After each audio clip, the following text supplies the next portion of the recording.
up the subject of translations, the side that I have poked many holes through, they will start arguing about this verse as a last resort. Acts chapter 12, verse 4, and when he, they're speaking of King Herod, had apprehended him, they're speaking of Peter, he put Peter in prison and delivered him to 4 quaternions of soldiers to keep him, intending after Easter to bring him forth to the people. Now, many claim that this is a mistranslation. In fact, all of the new translations that you'll find in certain bookstores, they say the word Passover. Here's the Amplified saying Passover. Here's the New American Standard saying Passover. I could run through every one of the new translations and show you they say Passover, but it would take too long because they all do. So which is it?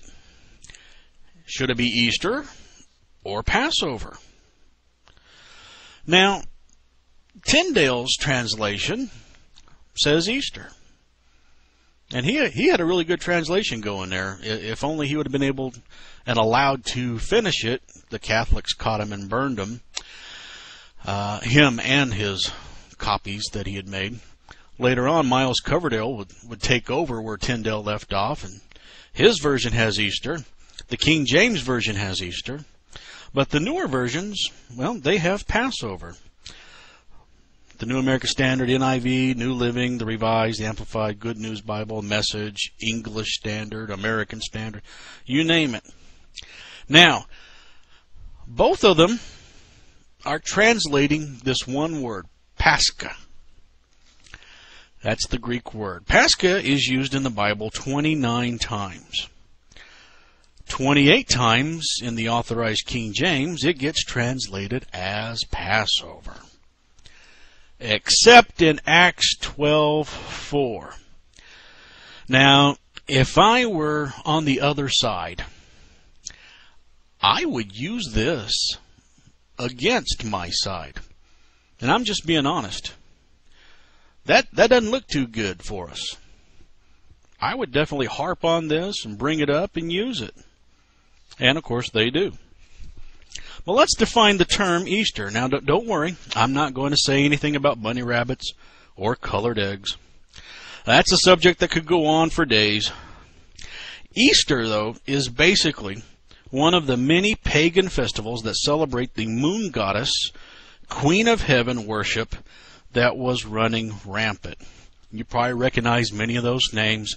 As you can see, there's various forms of the spelling and different dialects.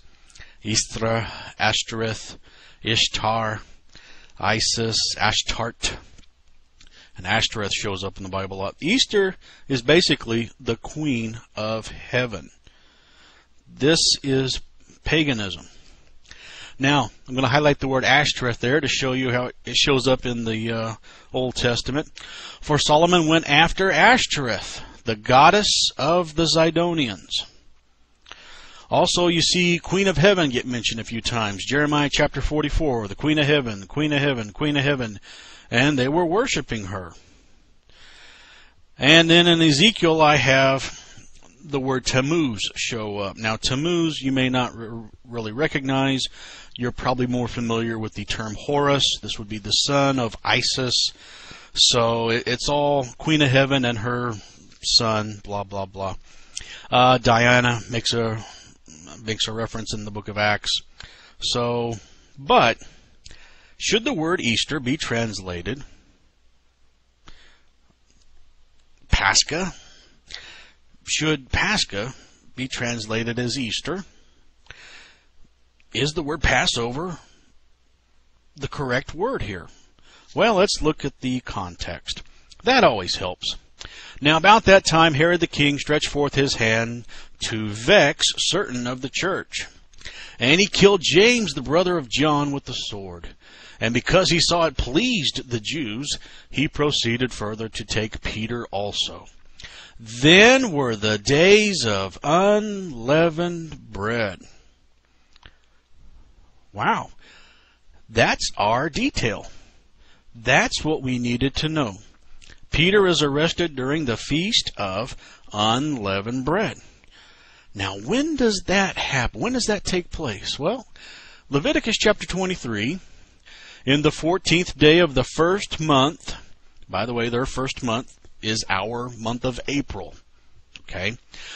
In the 14th day of the first month at even, okay, that's, you know what even means. That's the Lord's Passover. And on the 15th day of the same month is the Feast of Unleavened Bread. 7 days you must eat unleavened bread. Okay, we'll get a calendar here. Here's April.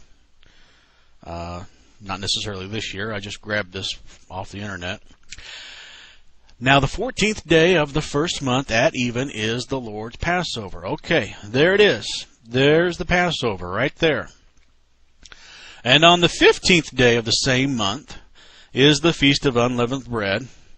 And that's going to last for 7 days. Okay, so you got the 15th, 16th, 17th, 18th, 19th, 20th, 21. That 7-day period is the Feast of the Unleavened Bread. So on one of those days, after the Passover, is when Peter gets arrested. Now, think about it. The Passover was 1 day. Did the second-born children die on day 2? Did the angel of death come back day 3, killing the third-born, fourth-born? Let's see, you got the Passover and then this whole extra week. No, you'd have to be the 9th child to survive that. My goodness. Numbers 28, and in the 14th day of the first month is the Passover of the Lord. This is making itself very clear. Now, some people go, why does the Bible repeat itself? Maybe sometimes because it knows people are going to start questioning things. So God repeats himself. The 14th day, that's the Passover. And in the 15th day of this month is the feast. The 7 days shall you have unleavened bread. Well, okay, that's the way I read it too. On the 14th is the Passover, and then you got the Feast of Unleavened Bread. Numbers 33, and they departed from Ramses in the first month on the 15th day of the first month, which is the morrow after the Passover. If you get to the 15th day, you are now after the Passover. I like it when the Bible is real clear like that. And I like it even better when I can find it in the Bible twice. Joshua chapter 5, and the children of Israel encamped in Gilgal and kept the Passover on the 14th day of the month at even in the plains of Jericho. And they did eat of the old corn of the land on the morrow after the Passover. I just love that. Deuteronomy 16. But at the place which the Lord thy God shall choose to place his name in, there thou shalt sacrifice the Passover at even. Well, boy, there's that word even again. I wonder if we can define that word. What is even? Is that like evening? Oh, next word. At the going down of the sun. Imagine him saying that real slow to you so that you catch it. That's the Passover. Yep, that's exactly the way I see it too. Here's a question you might have to be asked. Does Passover always happen during the first month? That's a fair question. Let's see. Maybe there's a hole in this theory we have. 2 Chronicles chapter 30. Then they killed the Passover on the 14th day of the second month. Wow. Let's see. Boy, I don't know how we're going to get out of this mess. Now, 2 Chronicles 30. This was going to happen about 765 years after that first Passover. Something may have gone wrong between then and this period. Well, now, let's look at that calendar again. You know the Passover is going to start coming up around the 14th. Let's say on the 12th, a couple of days before, let's say you start to have a cold sore, maybe around your mouth or lip or whatever.